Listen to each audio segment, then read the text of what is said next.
దేవునికి మనం చూపిస్తున్నాం. రీతిగా ఒక శిలువ ధ్యానంలో ఒక 12 రోజులు అనుకుంటూ భద్రపరిచి ఎన్నో విషయాలు దేవుడు మనకి నేర్పించి మన హృదయాలకు కావలసిన ఆత్మీయ ఆహారాన్ని ఆయన సన్నిధిని అనుభవించడానికి ఇచ్చిన దేవాది దేవుడికి 2 చేతులు ఎత్తి ఒకసారి దేవుడికి స్తోత్రాలు చెల్లిద్దాం. స్తోత్రం స్తోత్రం స్తోత్రం స్తోత్రం. కొంచెం ఫ్రీగా కూర్చోండి, కొంచెం ఇరుకురుగా కూర్చోవాలి, కొంచెం ఫ్రీగా కూర్చోండి, కూర్చోండి, కొంచెం ఫ్రీగా కూర్చోండి. కొంచెం మరీ ఇరుగ్గా కూర్చున్నారు. ఒక చిన్న విషయాన్ని మనం ధ్యానించుకొని చిన్న ప్రార్థనలకి ఇంకా కొంచెం ముందుకు జరగండి.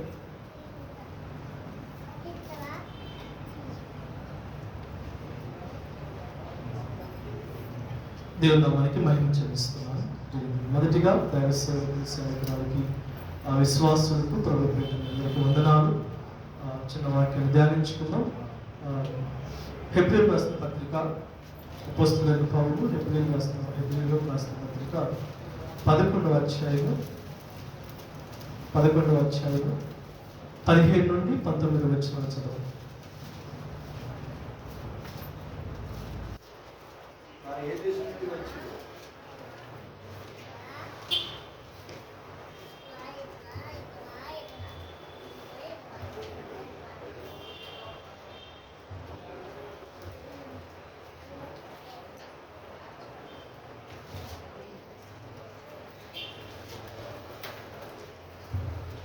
వారు ఏ దేశం నుండి వచ్చిరో? ప్రశ్న 11, 15 నుండి 19. 11 అధ్యాయము 15 నుండి 19. వారు ఏ దేశం నుండి వచ్చిరో? హెబ్రీయులకు రాసిన 11 అధ్యాయము 17వ వచనం నుండి చదవండి. అబ్రాహాము శోధింపబడి విశ్వాసమును బట్టి ఇస్సాకును బలిగా అర్పించెను. ఎవడు ఆ వాగ్దానములు సంతోషముతో అంగీకరించెనో ఇస్సాకు వలనైనది నీ సంతానం అనబడును అని ఎవరితో చెప్పబడినో ఆ అబ్రహాము మృతులను సైతం లేపుటకు దేవుడు శక్తిమంతుడని ఇచ్చిన వాడే తన ఏక కుమారుని అర్పించి ఉపమాన రూపంగా అతనిని మృతుల్లో నుండి మరలా పొందాడు. చిన్న మాట ప్రార్థన చేసుకుందాం. పరిశుద్ధమైన మా తండ్రి, దయగలిగిన మా యేసయ్య, నీ ఉన్నతమైన కృప ఇటు రీతిగా మమ్మల్ని ఏర్పాటు చేసుకునే విధానం బట్టి వందనాలు స్తుతిస్తున్నాను. చదువుకున్న యొక్క లేఖనములో నుండి అయా విలువైన మాటలతోటి మమ్మల్ని సరిచేయండి. మాకు కావలసిన ఆత్మీయ ఆహారము మీరు దయచేయండి. అయా ఆశ కలిగి మేమందరం వచ్చాము. వినగలిగే చెవులను, మార్చుకునే హృదయాన్ని మాకు దయచేయమని, నీ ఆత్మస్వరమును అయా నా ద్వారా అయా అనుకరించమని, మాట్లాడమని ప్రత్యేకంగా ప్రార్థిస్తూ నీ ప్రభావం అయా అయినా వేడుకొనిచ్చిన అనుకరించి సహాయం దయచేయండి. ఆటంకపరిచేవాడిని యేసు నామంలో బంధిస్తాం. ఈ సమయాన్ని, స్థలాన్ని, విశ్వాసులను అందరినీ అయా నీవే ఆధీనంలో తీసుకొని ముందుకు నడిపించమని ప్రత్యేకంగా ప్రార్థిస్తాం. యేసు నామంలో చిన్ని ప్రార్థన సమర్పించి అడిగి వేడుకలు పొంది నామ తండ్రి, ఆమేన్. హల్లెలూయా. గమనించండి, ఇలా మా వైపు చూడండి. చదువుకున్న లేఖనం ఈరోజు అంశము ఏంటంటే ఇస్సాకు దహన బలి యేసుక్రీస్తు యొక్క శిలువ బలికి సాదృశ్యంగా ఉంది. టైటిల్ ఈరోజు అంశము ఇస్సాకు దహన బలి యేసుక్రీస్తు గారి యొక్క శిలువ బలికి సాదృశ్యం. ఎందుకంటే పూర్వకాలము పాపము చేసిన వ్యక్తి దేవునితో సమాధాన పడటానికి దేవుడు చూపించిన ఏకైక మార్గము ఏంటి అంటే బలులను అర్పించడం. ఎందుకు బలులను అర్పించాలి అని దేవుని వాక్యం సెలవిస్తుంది అంటే, రోమా పత్రిక 6వ అధ్యాయము ఎవరు తీయద్దు, ఇవన్నీ ఆల్రెడీ 4-5 రోజుల నుండి ఫిలిప్పీల ద్వారా దేవుడు మాట్లాడిన వాక్యాలు ఆలకించాను. రోమా పత్రిక 6వ అధ్యాయము రాసుకోండి. 23వ వచనంలో ఏలయనగా పాపము వలన వచ్చు జీతము మరణము అని దేవుని వాక్యం సెలవిస్తుంది. పాపము నుండి మరణం నుండి తప్పించబడాలి అంటే ఏకైక మార్గము ఏమున్నది అంటే దేవుడు చూపించినది ఏంటంటే రక్త బలి. రక్తము చిందించబడాలి. ఒక వస్తువు శుద్ధి చేయబడాలన్నా శుద్ధీకరణ చేయబడడానికి ఏకైక మార్గము ఏమైనా ఉందంటే రక్త బలి అని హెబ్రీలకు రాసిన పత్రిక 9వ అధ్యాయం 22వ వచనంలో ఉంటుంది. నా ప్రియమైన సంగమా, ఎందుకంటే పూర్వకాలంలో ఈ యొక్క ఇశ్రాయేలు బిడ్డలు ధర్మశాస్త్రంలో కొన్ని బలులను అర్పించేవాళ్ళు. దేవునితో సమాధాన పడటానికి, సమాధానం లేని జీవితము గడపకూడదని చెప్పి సమాధాన బలి అని దహనం ఒక 5 రకాల బలులను వాళ్ళు అర్పించేవాళ్ళు. ఏంటంటే దహన బలి ఒకటి, నైవేద్య బలి ఒకటి, సమాధాన బలి ఒకటి, ఏమంటే పాప పరిహారార్థ బలి, అపరాధ పరిహారార్థ బలి. ఈ యొక్క బలులను అర్పించేవాళ్ళు. ఎందుకు ఈ బలులను అర్పించేవాళ్ళు అంటే సమాధాన పడడానికి. అయితే మనము గమనించవలసింది ఏంటి అంటే ఎన్ని బలులను అర్పించావు, ఏమి అర్పించావు అన్నది ప్రాముఖ్యము, ప్రధానమైనది కాదు. ఆరాధకుని యొక్క హృదయ స్థితిని బట్టి ఆ కానుకను దేవుడు స్వీకరిస్తూ ఉంటాడు. ఆరాధించే అంటే ఆ కానుకను అర్పించే హృదయాన్ని బట్టి దేవుడు ఆ కానుకను స్వీకరిస్తాడని దేవుడు వాటిని శ్రమిస్తుంది. ఫర్ ఎగ్జాంపుల్ మనం తీసుకుంటే కయీను హేబేలును ఒక ఎగ్జాంపుల్గా మనం తీసుకోవచ్చు. కయీను గర్వ హృదయముతో అర్పించిన ఆ యొక్క కానుకను దేవుడు స్వీకరించలేదు. అంటే తన హృదయ స్థితి అనేది సరిగా లేదు. హేబేలు అర్పించిన అర్పణ తన హృదయ స్థితి అనేది దేవునికి అంగీకారంగా ఉంది కాబట్టే ఆ కానుకను దేవుడు స్వీకరించాడు. నా ప్రియమైన సంగమా, ఈ రకంగా బలులను దేవునితో సమాధాన పడటానికి మనిషి ఆ పాపము నుండి మరణం నుండి తప్పించడానికి ఆనాడు దేవుడు చూపించిన ఏకైక మార్గము బలులను అర్పించాలి అని. అయితే మనం అంశంలోకి వస్తే అబ్రహాము దగ్గరికి మనం వద్దాం. అబ్రహాము విశ్వాసులకు తండ్రి అని మనం అందరం ఎరుగుదాం. అంతేకాదు, నా వైపు చూడండి, అబ్రహాము విశ్వాసులకు తండ్రి అని మనం అందరం ఎరుగుదాం. ఇంకొంచెం ముందుకెళ్తే అబ్రహాము స్వయాన దేవునికి స్నేహితుడు అన్న మాటను కూడా మనం ఎరుగుదాం.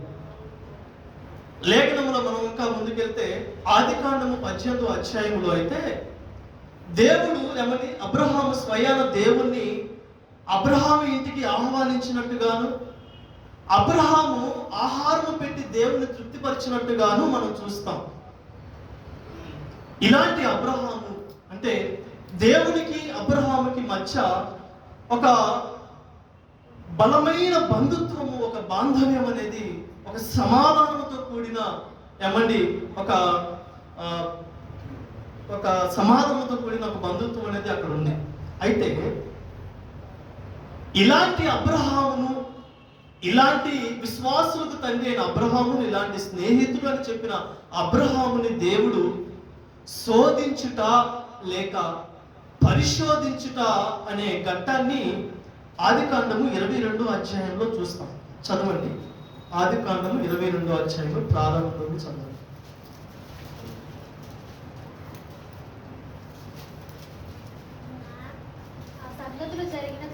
ఆ సంగతులు జరిగిన తర్వాత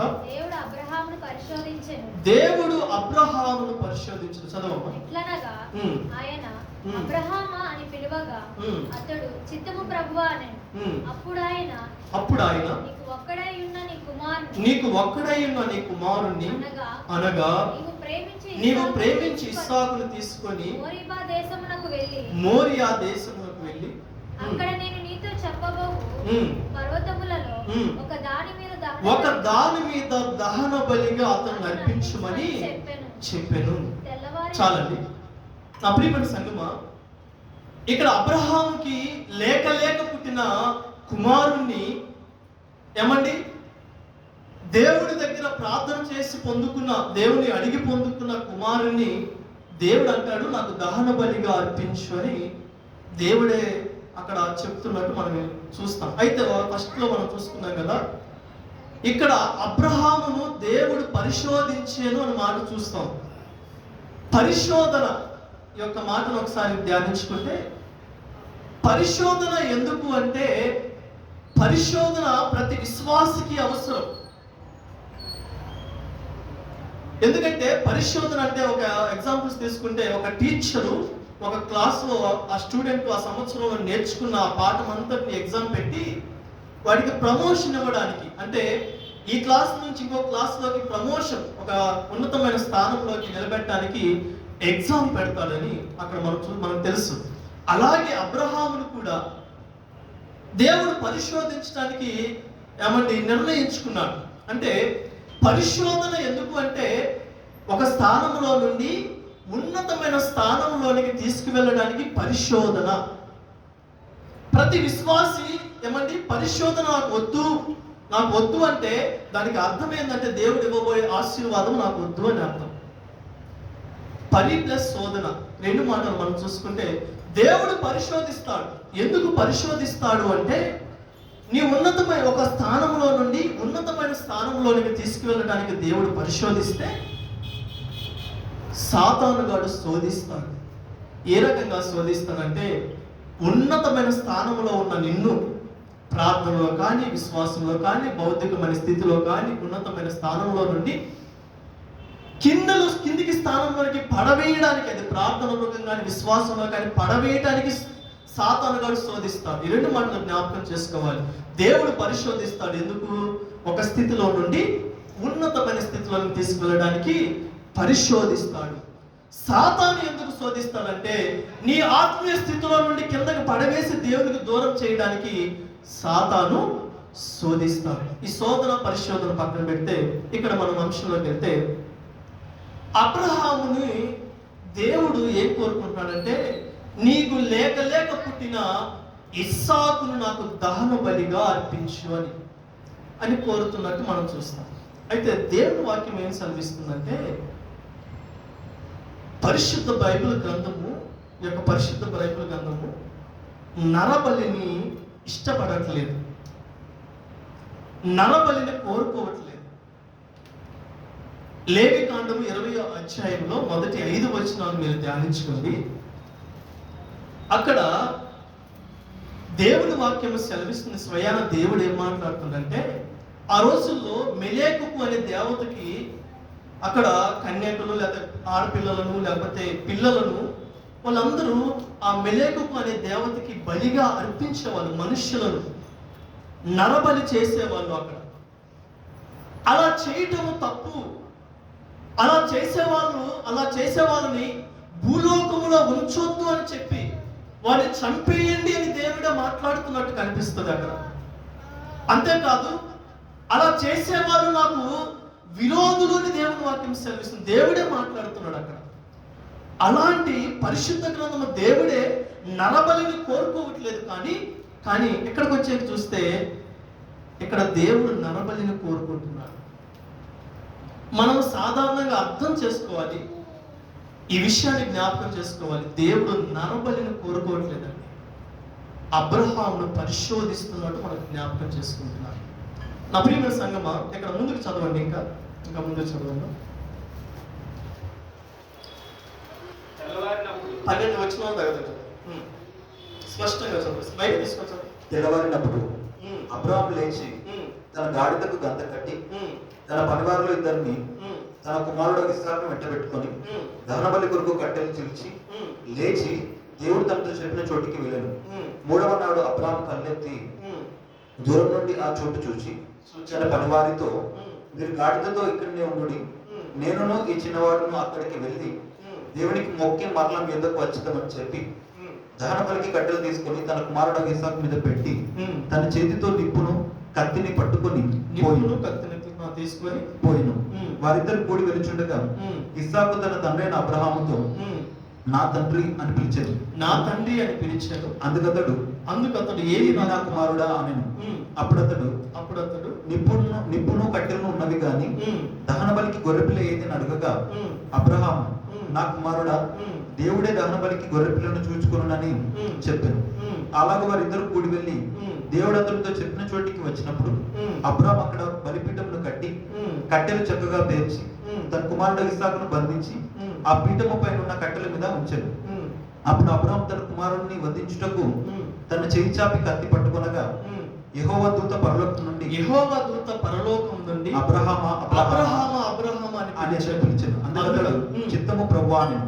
అప్పుడు ఆయన ఆ చిన్నవాడి మీద చేయి వేయకము, అతన్ని ఏమీ చేయకము, నీకు ఒక్కడైనా నీ కుమారుడు నాకు వెనుక తీయలేదు కనుక నీ దేవునికి భయపడి వాడమని ఇందువలన నాకు కనబడుచున్నది. నేను గమనించండి పిల్లరా, అబ్రహాము ఒక తండ్రిగా కుమారుణ్ణి అర్పించడానికి దేవుడు ఏదైతే మాట చెప్పాడో, నీ కుమారుని నాకు అర్పించు, దహన బలిగా అర్పించని అబ్రహాముతో చెప్పినప్పుడు అబ్రహాము ఆ రాత్రంతా ఆలోచించుకున్నాడు.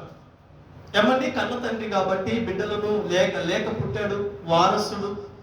అలాంటి అబ్రహాము కుమారుణ్ణి అర్పించడానికి ఆ రాత్రంతా ఆలోచించి ఉంటాడు.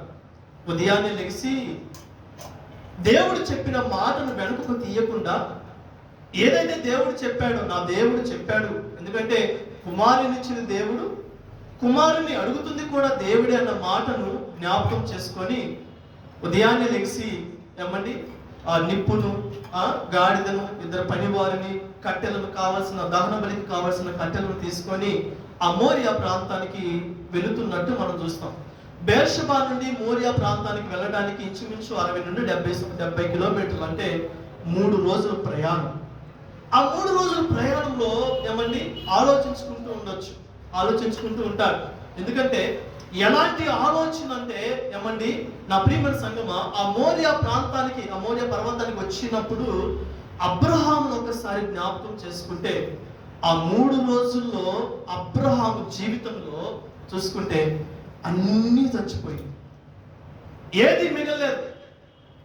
ఆస్తి అక్కర్లేదనుకున్నాడు, భార్య అక్కర్లేదనుకున్నాడు, పనివారు అక్కర్లేదనుకున్నాడు, కుమారుడు అక్కర్లేదనుకున్నాడు, ఒక్కటి మాత్రమే మిగిలిందండి. అన్నీ చచ్చిపోయినాయి లోకంలో, తన మనసు, తన జీవితం అన్నీ చచ్చిపోయినాయి, కానీ దేవుని పట్ల విశ్వాసాన్ని మాత్రము బ్రతికించుకొని నిలబడ్డాడు. నా ప్రియమైన సంగమా, ఎందుకంటే అక్కడ శారాకి చెప్పలేదు, పనివారికి చెప్పలేదు, దేవుడు మాటను మాత్రమే గుర్తుపెట్టుకున్నాడు. అబ్రహాము ఎంత విశ్వాసము కలిగి దేవుడి పట్ల, దేవుడు చెప్పిన మాటను వెనక్కు తీయకుండా ముందుకు వెళ్ళాడంటే, అబ్రహాము జీవితము ఎంత విశ్వాసముతోటి, దేవుడు అంటే ఎంత ఇష్టం ఆయనకి.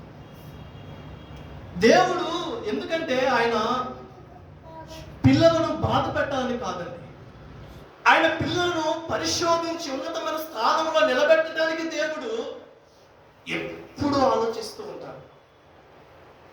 అబ్రహామును కూడా ఉన్నతమైన స్థానం నిలబెట్టడానికి పరిశోధన. ఎందుకు అబ్రహాముకి దేవుడు అంటే ఎంత పిచ్చి, అబ్రహాముకి దేవుడు అంటే ఇంత ప్రేమ ఎందుకు అంటే, నా ప్రియమైన సంగమా, ఒకే ఒక్క మాటను చూపిస్తున్నాను. హెబ్రీయులకు రాసిన పత్రిక 11వ అధ్యాయం 17వ వచనం చదవండి. 15 నుండి 19 వచనం. అబ్రహాము శోధింపబడి విశ్వాసమును బట్టి ఇస్సాకును బలిగా అర్పించాను. ఎవడు ఆ వాగ్దానములు సంతోషముతో అంగీకరించెనో ఇస్సాకు వలనైనది ఈ సంతానం అనబడును అని ఎవరితో చెప్పబడినో ఆ అబ్రహాము మృతులను సైతం లేపుటకు దేవుడు శక్తిమంతుడని. అబ్రహాము ఏం నమ్మాడు? మృతులను సైతము లేపుటకు దేవుడు శక్తిమంతుడని ఎంచినవాడే అతని ఏక కుమారుని అర్పించి ఉపమాన రూపముగా అతనిని మృతులలో నుండి మరలా పొందెను. ఇక్కడ 2 విషయాలు మనం జ్ఞాపకం చేసుకుంటే, నా ప్రియమైన సంగమా, అబ్రహాము బలి ఇవ్వకపోయినా ఇచ్చెను అన్న మాటను చూస్తాం ఇక్కడ. అంతేకాదు, ఉపమాన రూపముగా అబ్రహాము ఇస్సాకును మరలా పొందెను అన్న మాటను మనం చూస్తూ ఉంటాం. బలి ఇవ్వకపోయినా ఇచ్చిన మాటను ఇక్కడ దేవుడు ఏమంటే రాపించాడు. అంటే అబ్రహాము ఆ రాత్రి ఏదైతే దేవుడు చెప్పిన మాటను తన హృదయంలో ఇవ్వడానికి వెనకకు తీయకుండా తన మనస్సును దేవుడికి కనెక్ట్ చేసుకొని వినడానికి నిశ్చయించుకున్నాడో, అబ్రహాము అప్పుడే దేవుడు పెట్టిన పరీక్షల విజయాన్ని పొందుకున్నాడు. నా ప్రియమైన సంగమా, దేవుడు నరబలిని కోరుకోడు. దేవుడు పిల్లలను నాకు బలిగా ఇవ్వమని కోరుకునే దేవుడు కాదు. ఆయన మనస్సులు నెరిగిన దేవుడు, ఆయన హృదయాలు నెరిగిన దేవుడు. నా ప్రియమైన సంగమా, నీవు పాట పాడుతున్నా, వాక్యమును బోధిస్తున్నా, దేవుని యొక్క సంఘంలో పరిచయం చేస్తున్నా, ఎన్ని విషయాలుగా ఇతరులకు సహాయము చేస్తున్నా, నీ బ్రతుకులో మొదట దేవుడు చూసేది ఏంటంటే నీ హృదయ స్థితి. ఎందుకంటే మనం మొదట అనుకున్నాం కదా, నీవు ఎన్ని బలులు నడిపించావు, ఎన్ని ఆరాధనలు చేశావు, ఎంతమందికి ప్రకటించావు అన్నది ఏమండి నిన్ను పరలోకంలో చేర్చలేదు. కానీ ఆఖరి దినములో, రాకడ దినములో ఏమండి దేవుని యొక్క రాకడ విషయములో మొదటిగా దేవుడు పరీక్షించేది ఏంటంటే నీ హృదయ స్థితిని మాత్రం. అబ్రహాము ఎంతగా నమ్మాడో తెలుసా? అబ్రహాముకు దేవుడు ఎంత ప్రేమ తెలుసా? అబ్రహాము ఒకవేళ ఇస్సాకు నేను బలిగా అర్పించిన ఆ బూడిదలో నుండి అనేకమైన ఇస్సాకులను దేవుడు నాకు మరలా ఇవ్వగలిగిన అచంచలమైన విశ్వాసము, అంత పరిశుద్ధమైన, అంత నిస్సాగు అయిన ఏమండి దేవుని పట్ల అబ్రహాముకు అంత బలమైన విశ్వాసం. అబ్రహాము అందుకే వాగ్దానము నమ్మాడు. ఏమని వాగ్దానం నమ్మాడు తెలుసా? ఇస్సాకు వలనైనది నీ సంతానం అన్న వాగ్దానము దేవుడే ఇచ్చాడు. ఆ వాగ్దానాన్ని బట్టి దేవుడు నమ్మండి, దేవుడు నాకు మరలా ఇవ్వగలడని ఇచ్చిన వాగ్దానాన్ని అబ్రహాము నమ్మాడు. ఎందుకంటే ఆయనకు తెలుసు వాగ్దానం ఇచ్చిన వాడు నమ్మదగిన వాడు అని. పాట పాడుకుంటాం. వాగ్దానములానిచి నెరవేర్చు వాడవు నీవే, వాగ్దానములానిచి నెరవేర్చు వాడవు నీవే, నమ్మకమైన దేవా నిన్ను కాపాడు వాడవు నీవే, నమ్మకమైన దేవా నన్ను కాపాడు వాడవు నీవే, ప్రభువా నిన్ను నే కొనియాడేదా. ఇలాంటి పాట పాడుకుని ఉంటారండి.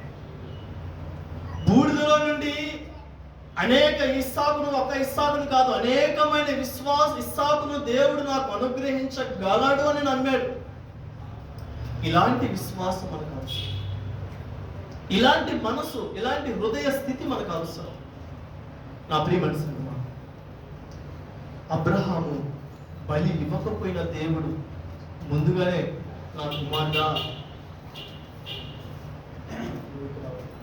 నా కుమారుడా ఆ చిన్నవాడి మీద ఎందుకు నువ్వు కత్తి ఎత్తుతున్నావు, వాడికి ఎందుకు నువ్వు ఆటంకంగా, ఎందుకు బలిగా ఇవ్వడానికి వాడిని చేయొద్దు. నువ్వు నేను పరీక్షిస్తుంది ఏంటంటే నీవు దేవుడికి భయపడేవాడు. నా ప్రియమైన సంగమా, ఎవరికి భయపడుతున్నావు? దేవుడికి భయపడుతున్నావా? మనుషులకు భయపడుతున్నావా? లోకములో ఉన్న వాటికి భయపడుతున్నావా? సాతాను చూసి భయపడుతున్నావా? యాకోబు రాసిన పత్రికలో 4:7 నాకు మొదట లోబడి ఉండి అపవాదుని ఎదిరించండి, వారు మీ యొద్ద నుండి పారిపోతున్న వాక్యముని హృదయం నుండి ఎందుకు పారిపోయింది? ఈ మాట నువ్వు ఎందుకు జ్ఞాపకం చేసుకోలేకపోతున్నావు? అబ్రహాము తనకొచ్చిన కష్టాన్ని చూడలేదు, అబ్రహాము తనకొచ్చిన ఇబ్బందిని చూడలేదు, అబ్రహాము లేక లేక పుట్టిన కుమారుని చూడలేదు, తన భార్యకి చెప్పలేదు, ఎవరికి చెప్పలేదు. కానీ దేవుడు అడిగిన మాటని వెనకకు పెట్టకుండా ముందుకు పెట్టుకొని నడిచాడండి. నా ప్రియమైన సంగమా, అబ్రహాము నమ్మింది, వాగ్దానం చేసిన దేవుడు నమ్మదగిన వాడు. మనము అంశాల గురించి చెప్పుకున్నాం కదా. ఇస్సాకు దహన బలి యేసుక్రీస్తు గారి యొక్క శిలువ బలికి సాదృశ్యము యొక్క కొన్ని అంశాలను ఏ రకంగా సాదృశ్యంగా ఉంది, ఏ రకంగా ఇస్సాకు బలికి శిలువ బలిని ఏ రకంగా మనం చూసుకోవచ్చు అనేది కొన్ని విషయాల్ని జ్ఞాపకం చేసి నేను ముగిస్తాను. మొదటి విషయం ఏంటంటే, ఇస్సాకు వాగ్దాన పుత్రుడు. ఇస్సాకు వాగ్దాన పుత్రుడు. ఏంటి వాగ్దాన పుత్రుడు అంటే, ఇస్సాకు వలనైనది నీ సంతానం అనబడును అన్న వాగ్దాన పుత్రుడు.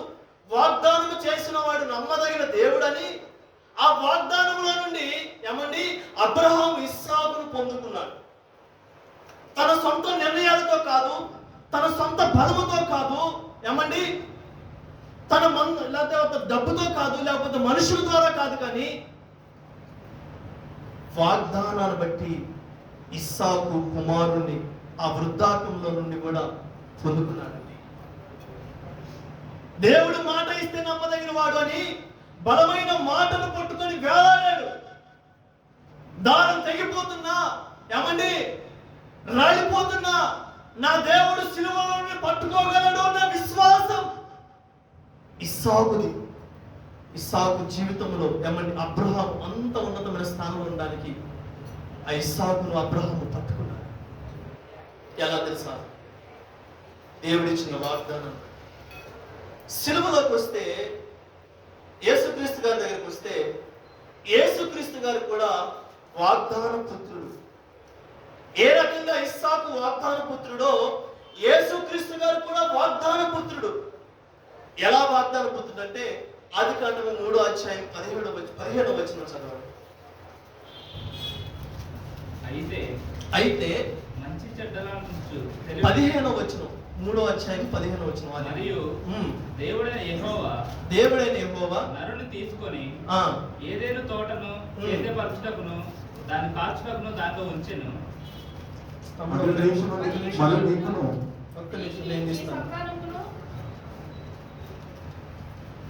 నేను చదువుతాను. 3వ అధ్యాయము 15వ వచనం. మరియు నీకును స్త్రీకి నీ సంతానమునకు ఆమె సంతానమునకు వైరము కలుగు చేసేదను, అది నిన్ను తల మీద కొట్టును. అది అన్నది పుట్టినోట్ల ఏముంది? చదవాలి పెద్దగా. ఆయన ఎవరు? ఆయన యేసుక్రీస్తు గారు. ఏమండి ఆదాము హవ్వకి ప్రారంభం దినంలో సాతానుతోటి ఇబ్బంది వచ్చినప్పుడు, సాతాన్ని జయించలేని స్థితిలో ఉన్నప్పుడు ఏమండి దేవుడు వాగ్దానం చేశాడు, ఇదిగో హవ్వ కడుపులో నుండి కుమారుడు పుట్టబోతున్నాడు. ఆయన ఏ సాతానా, ఆయన సిలువలో నుండి నీ శిరస్సును తొక్కుతానన్నట్టుగా, ఏమండి తల మీద ఏమండి తలను చితకగొడతానన్నట్టుగా ఆయన సిలువలో ఉండి సాతాను యొక్క శిరస్సును చితకగొట్టినట్టుగా మనం చూస్తాం. హవ్వ కడుపులో నుండి పుట్టిన దేవుడే యేసుక్రీస్తు గారు. ఏమండి ఆయన ఆనాడు ఎవరిని తల మీద కొట్టేది? దేవుడే అన్నట్టుగా వాగ్దానము నమ్మదగిన దేవుడు కాబట్టి వాగ్దానం ఏ రకంగా ఇచ్చాడు, యేసుక్రీస్తు గారు కూడా వాగ్దాన పుత్రుడు అన్నట్టుగా మనం చూస్తున్నాం. మొదటి విషయం ఏంటంటే, ఇస్సాకు వాగ్దాన పుత్రుడు, యేసుక్రీస్తు గారు కూడా వాగ్దాన పుత్రుడు. రెండో విషయము మనం పోల్చుకొని చూస్తే, ఇస్సాకు యేసుక్రీస్తు గారికి, ఇస్సాకు ఏకైక కుమారుడు. ఎందుకంటే నా ప్రియమైన సంగమా, హాగరు ద్వారా పిల్లలు ఉండొచ్చేమో కానీ దేవుని మాట ప్రకారము, దేవుని చిత్త ప్రకారము శారాకి ఏకైక కుమారుడు ఇస్సాకు. అలాగే యేసుక్రీస్తు గారు కూడా ఏమండి ఏకైక కుమారుడు. మరియమ్మ తల్లికి యేసవ్వ ద్వారా బిడ్డలు ఉండొచ్చేమో కానీ పరిశుద్ధాత్ముని ద్వారా ఏకైక కుమారుడు ఆయన. ఇస్సాకు ఏకైక కుమారుడు, యేసుక్రీస్తు గారు కూడా ఏకైక కుమారుడు. మూడో విషయం ఏంటంటే, మూడో విషయాన్ని పోల్చుకుంటే మనం చూసుకుంటే, ఇద్దరు కూడా తండ్రి మాటను నెరవేర్చిన వారు, తండ్రి చిత్త ప్రకారము జరిగించిన వారు. ఎందుకంటే ఇస్సాకు మోరియా పర్వతం మీదకి తీసుకెళ్ళినప్పుడు ఆ బలిపీఠం మీద బలిపీఠం మీద సిద్ధపరిచేటప్పుడు దహన బలి కోసం, దహన బలి యొక్క సిద్ధాంతం ఏంటంటే, దహన బలిపీఠం కడతారు, బలిపీఠం మీద కట్టెలను పేరుస్తారు, కట్టెల మీద దహన బలి కోసం ఆ బలి పశువును పేరుస్తారు, ఆ బలి పశువును కత్తితో వధిస్తారు, కత్తితో వధించిన తర్వాత యొక్క నిప్పుతోటి బూడిద చేస్తారు. ఇది దహన బలి యొక్క సిద్ధాంతం. అలాగే నా ప్రియమైన సంగమా, ఒకసారి మనం జ్ఞాపకం చేసుకుంటే, అబ్రహాము ఆ యొక్క దహన బలి ఇచ్చే ఆ యొక్క సమయం ఏంటంటే, అబ్రహాము వృద్ధాప్యంలో ఉన్న వ్యక్తి. ఇస్సాకు మాత్రము 14 నుండి 25 సంవత్సరాలు కలిగి ఉన్న ఒక యవనస్తుడు.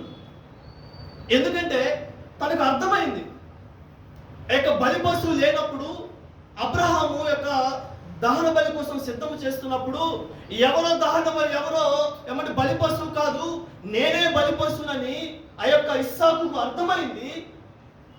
ఆ యొక్క దినములో ఇస్సాకు వాళ్ళ తండ్రిని గద్దించవచ్చు. ఎందుకంటే ముసలివాడు వృద్ధాప్యంలో ఉన్న వ్యక్తిని కాబట్టి, యవనంలో ఉన్న కుమారుడు తండ్రి ఏంటిది, ఇది తప్పు, నేను ఒప్పుకోను, లేకపోతే అక్కడి నుండి పారిపోవచ్చు, కానీ అవేమీ చేయలేదు. నా ప్రియమైన సంగమా, ఇస్సాకు దేవుని యొక్క అబ్రహాము మాటకు లోబడి, నా తండ్రి దేవుని మాటకు లోబడ్డాడు, నా తండ్రి మాటకి నేను లోబడాలని చెప్పి ఆ దహన బలికి సిద్ధపడ్డాడు. ఏంటంటే తండ్రి మాటకు ఎదురు తిరగని కుమారుడు ఇస్సాకు. అలాగే యేసుక్రీస్తు గారు కూడా. నా ప్రియమైన సంగమా, ఆ రాత్రి గురువారం రాత్రి చెప్పొచ్చు, ఆయన బాధలో ఉండి, భరించలేని స్థితిలో ఉండి, అయ్యా ఈ గిన్నె నా యొద్ద నుండి తీసివేయి అని మాట చెబుతూ లాస్ట్కి వచ్చి ఏమంటారు తెలుసా, నా చిత్తము కాదు ప్రభువా, నీ చిత్తమే సిద్ధింప చేయబడునుగా. కానీ దేవుని మాటకు తాను సమర్పించుకొని దేవుని చిత్త ప్రకారం జరిగించిన యేసుక్రీస్తు గారు. ఇస్సాకు అబ్రహాం తండ్రి మాటను జవదార్చని కుమారుడైతే, యేసుక్రీస్తు గారు కూడా దేవుని చిత్తానికి లోబడ్డ ఇద్దరు కుమారులు, తండ్రి మాటను వెనుక తీయని వారు.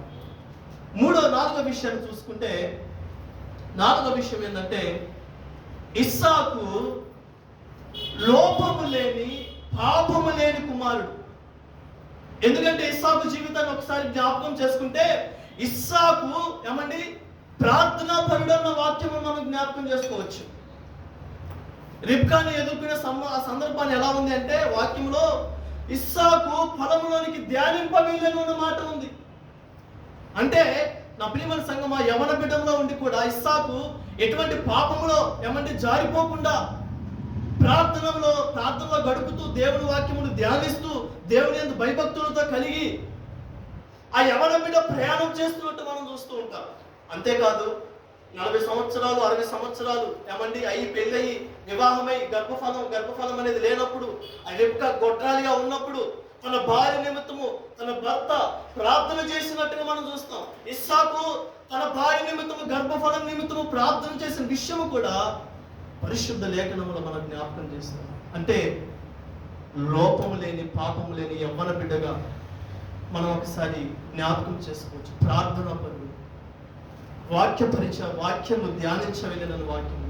అలాగే యేసుక్రీస్తు గారి దగ్గరకు పోల్చుకొని చూసుకుంటే, యేసుక్రీస్తు గారు బహిరంగంగా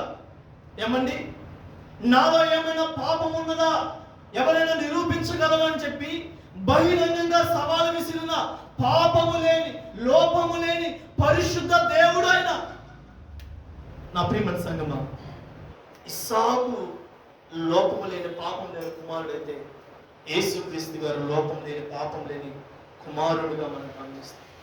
ఇంకొక పోలికను మనం చూసుకుంటే, ఇస్సాకు ఏ రకంగా ఆ మోరియా పర్వతం దగ్గరికి వచ్చినప్పుడు ఆ కట్టెలను తీసుకొని నెత్తి మీద పెట్టుకొని ఏదైతే ఏ కట్టెలతోటి కాల్చబడిపోతున్నాడో అదే కట్టెలను తీసుకొని నెత్తి మీద పెట్టుకొని ఆ యొక్క పర్వతం కింద నుండి పర్వతము పైకి మోసుకుంటూ వెళ్తున్నట్టు మనం గమనించవచ్చు. అలాగే యేసుక్రీస్తు గారిని కూడా మనం పోలిక చేసుకుంటే నా ప్రియమైన సంగమా, ఏ సిలువ మీద చంపబడబోతున్నాడో అదే సిలువను ఆయన భుజముల మీద పెట్టుకొని మోసుకుని వెళ్తున్నట్టు మనం చూస్తూ ఉంటాం. నా ప్రియమైన సంగమా, ఏదైతే బలిపీఠం మీద ఏమండి ఆ కట్టెలను పేర్చి బలి కోసము ఇస్సాకును తాళతోటి బంధించాడో యేసుక్రీస్తు గారిని కూడా సిలువ మీద ఆ మేకులతోటి బంధించినట్టు మనం జ్ఞాపకం చేస్తాం. నా ప్రియమైన సంగమా, ఇస్సాకు దహన బలి యేసుక్రీస్తు గారి సిలువ బలికి సాదృశ్యంగా మనకు జ్ఞాపకం చేసుకోవచ్చు. ఇంకొక పోలికను మనం చూసుకుంటే నా ప్రియమైన సంగమా, ఇస్సాకును ఏమండి కత్తితోటి అబ్రహాము బలి ఇచ్చాను అన్న మాటను మనం జ్ఞాపకం చేసుకోవచ్చు. అలాగే యేసుక్రీస్తు గారిని కూడా సిలువలో చంపాను, సిలువలో చనిపోయినాడు అన్న మాటను కూడా మనము జ్ఞాపకం చేసుకోవచ్చు. ఇద్దరిని పోలికను చూసుకుంటే నా ప్రియమైన సంగమా, ఇంకొక పోలికను మనం జ్ఞాపకం చేసుకుంటే ఆ పని వారికి చెప్తాడు. అబ్రహాం ఏమని చెప్తాడంటే, అబ్రహాము పనివారు మీరు ఇక్కడే ఉండండి, మీరు ఆటంకంగా ఉండకూడదు దేవుని మాటకి అని చెప్పి ఆ యొక్క అమోరియా పర్వతం కింద మీరు ఎక్కడే ఉండండి, నేను నా కుమారుడు వెళ్ళి అక్కడ దహన బలి అర్పించి మరలా మేము తిరిగి వస్తాము అన్న మాట అక్కడ ఉంటుంది. చదవండి.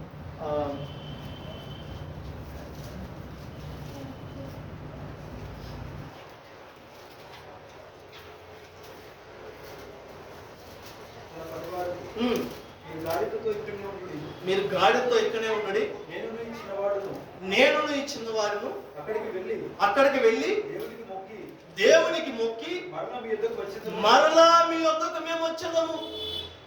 ఏ రకంగా అబ్రహాము మేము మరలా ఏమండి ఏ విశ్వాసంతో చెప్పాడు, మేము మరలా తిరిగి వస్తామని దేవుడు చేసిన వాగ్దానం ఏమండి, దేవుడు నమ్మదగిన వాడని ఏ రకంగా విశ్వసించాడో, ఏ రకంగా అబ్రహాము ఇస్సాకు మరలా తిరిగి వచ్చారో యేసుక్రీస్తు గారు కూడా 2026 సంవత్సరాల క్రితం ఏమండి నీ కోసము నా కోసము మానవాళి రక్షణ కోసము సిలువలో ఆకాశానికి భూమికి మధ్యన వేలాడి మన కొరకు దున్నబడి మన కొరకు రక్తమును కార్చి మన కొరకు ఏమండి ముళ్ళ కిరీటముతో గుచ్చబడి మన కొరకు ఆయన నాపరాలతో గుచ్చబడి నా ప్రియమైన సంగమా సిలువలో నుండి ఏమండి అగాధ లోపలికి వెళ్ళి 3వ దినం ముందు తిరిగి లేచి వచ్చిన సజీవుడైన దేవుడు ఆయన. ఏ రకంగా ఏమండి ముందుగానే తన శిష్యులకు ఏ రకంగా చెప్తాడో, తన శరీరం నిమిత్తము ఈ మందిరము కూల్చబడిన వెంటనే మూడో రోజు మందిరము కట్టబడిందన్న వాగ్దానము ఆ రోజు నెరవేర్చబడింది. నా ప్రియమైన సంగమా, నేను ముగిస్తున్నాను. ఇలా చూసుకుంటే ఇస్సాకు దహన బలి యేసుక్రీస్తు గారి సిలువ బలికి సాదృశ్యంగా ఉంది. ఇది నేను జస్ట్ ఇంట్రొడక్షన్ ఇచ్చాను. నేను అంశాన్ని ఏం రాసుకున్నానంటే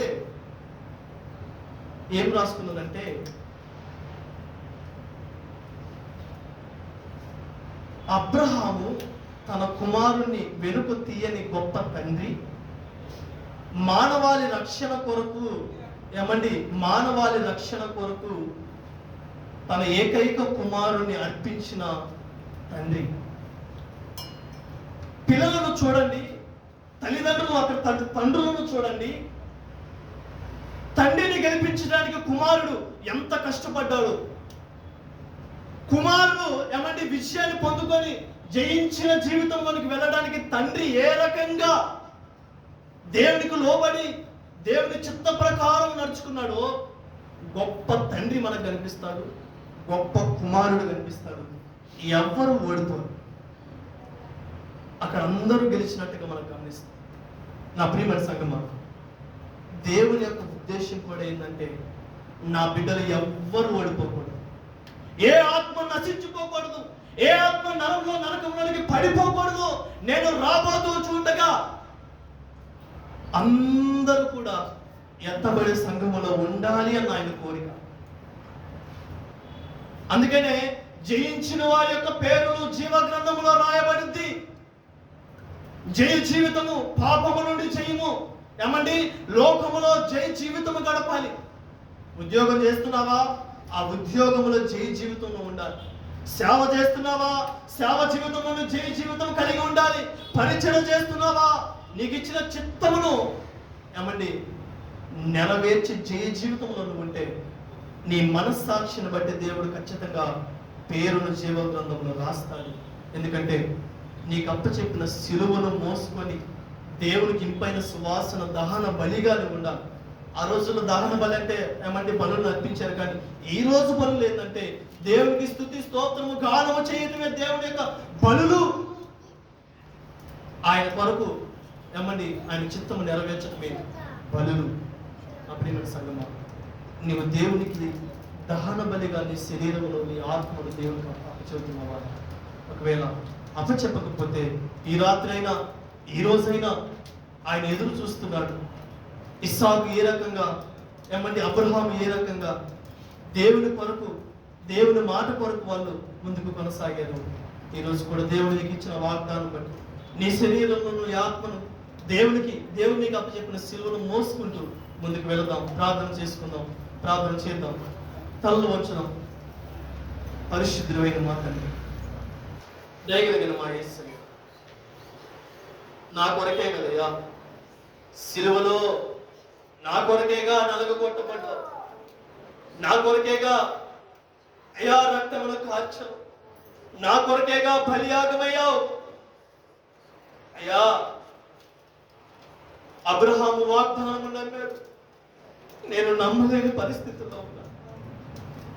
తన భార్య అదిగోనైన కుటుంబాన్ని విడిచిపెట్టి, లోకములో ఉన్న ఆస్తులను విడిచిపెట్టి నీ మాటను పట్టుకున్న విశ్వాసం ఎక్కడా? అయ్యా పాపపు ఊబిలో పడిపోయి, అయ్యా వ్యభిచారానికి, లోక ఆశలకు, త్రాగుడికి, వ్యసనాలకు, అయ్యా లోకపు గర్వానికి బానిసగా నన్ను నేను చూసుకుంటున్నానయ్యా, నన్ను క్షమించండి. అగాధ సముద్ర జలములైనా ఈ ప్రేమను అర్పచాలవుగా. అగాధ సముద్ర జలములైనా ఈ ప్రేమను అర్పచాలవుగా. ఈ ప్రేమ నాకై విలపించుచు ప్రాణము దారపోయుచునే. ఈ ప్రేమ నీ కోసం ఎంతగా త్యాగం చేసిందో ఒకసారి అడుగు. ఈ ప్రేమే కదయ్యా నా కోసం త్యాగం చేసింది. అయ్యా నీ రాకడలో ఉన్నాం అయ్యా, రాకడ సూచనలు మేము చూస్తున్నామయ్యా. నా మనసు ఎలా ఉందో, నా హృదయ స్థితి ఎలా ఉందో, నోటి ద్వారా నేను స్తుతిస్తున్నానా, నోటి ద్వారా నేను బోధిస్తున్నానా, నోటి ద్వారా నేను పాడుతున్నానా?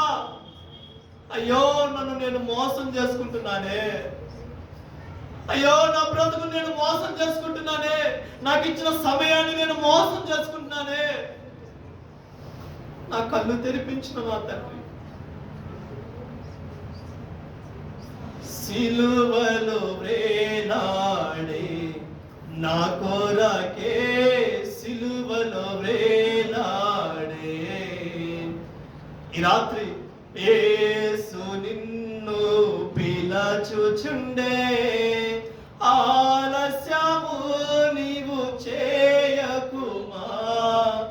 యేసు నిన్ను పిలచుచుండే, ఆలస్యము నీవు చేయకుమా.